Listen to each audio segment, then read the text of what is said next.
on here on the DRZ. Quick video on should you buy a DRZ? Short answer, yes. Now I guess the question comes why? Why would you buy a DRZ or like a dirt bike or a supermoto or one of those kind of things instead of a sports bike? Like this thing, it's super flexible.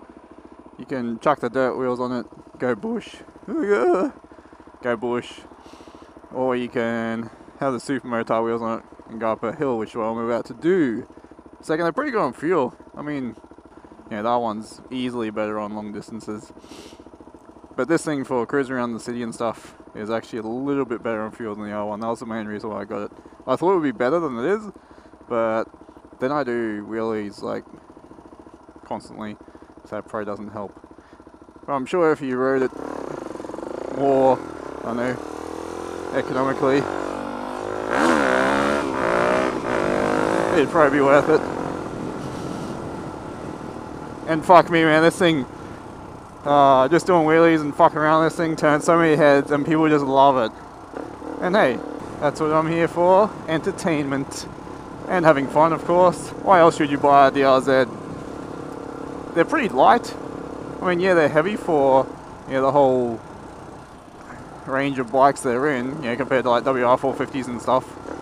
But compared to like an R1, sorry, everything's getting compared to an R1. They're light, and probably compared to most bikes, I guess. I mean, Sam's KTM 390 is pretty light, pretty close. They're pretty indestructible. You can really just do whatever the fuck you want with it, as long as you change the oil every now and then. I've actually changed it a couple of times in this one because I was just screwing around with shit and thought, well, might as well just do the oil while we're there. I think the interval's every 5,000 or something. It's probably even higher. It's probably, actually, I think it's 6. Dirt tyres are really fucking cheap. I never knew that. I thought knobblies would be really expensive, but they're actually cheap. I think 110 bucks gets you a pretty decent dirt tyre. Whereas R1's rear tyre's 250 bucks just by itself. This thing, I got like 2 tyres and everything for under that. They're easy to maintain. They're cheap, like cheap parts and stuff. I mean, the most expensive thing I bought for this so far is the exhaust. That was 480 bucks. You can pick up like second-hand parts and shit for fuck all. They're easy to filter on. It's a good Lambs bike. They're pretty comfy in the dirt bike scheme of things. Bruce's WR450 was like sitting on a plank of wood. Don't know how he survived all those big rides we did, but he did. In dirt trim, the brakes are shit on this, absolutely shit. Especially compared to like the super motard setup. So it's amazing how much difference it actually makes. They're cheap. I got mine for 4.5 and it came with 3 sets of wheels. Well, 3 sets of tyres, 2 sets of wheels. So I flogged off the middle range tyres. I had like enduro tyres. I tried them and yeah, they sucked. It's like anything, if it's not, you know, specialised at its task, it's not really good at either tasks. So, you know, it's trying to be a dirt tyre and a road tyre at the same time. And I guess if you were just doing like a normal gravel road, it'd be okay. But as soon as you go a little bit, you know, a bit crazy off-road, like in my first video where I stack it, it just didn't have the grip that, you know, actual knobblies have. And then it on the road handled nothing like these wheels. So I was like, okay, I just flog them off. So I sold them. If I did ditch this, I would get EFI model equivalent. You could maybe go 300cc just so you get it to be a tiny bit lighter. Yeah, I'd be looking more towards 400 and 450 unless you're more pushing for off-road stuff. Because then you could go like the KTM, you know, 505, whatever they are, 5 somethings.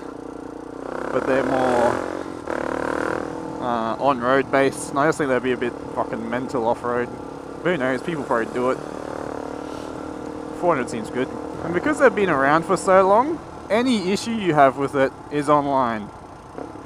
So yeah, they are very solid, but of course you do, like any fucking thing with moving bits, yeah, it can have issues. Yeah, any issue I've ever run into, which has been the stator, like when the battery wasn't charging, I just jumped online, there's like heaps of videos and shit on how to fix it.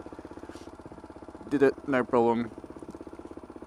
It takes all of 10 minutes to service it because Everything's just there. Very good bike. I think that's probably enough rambling.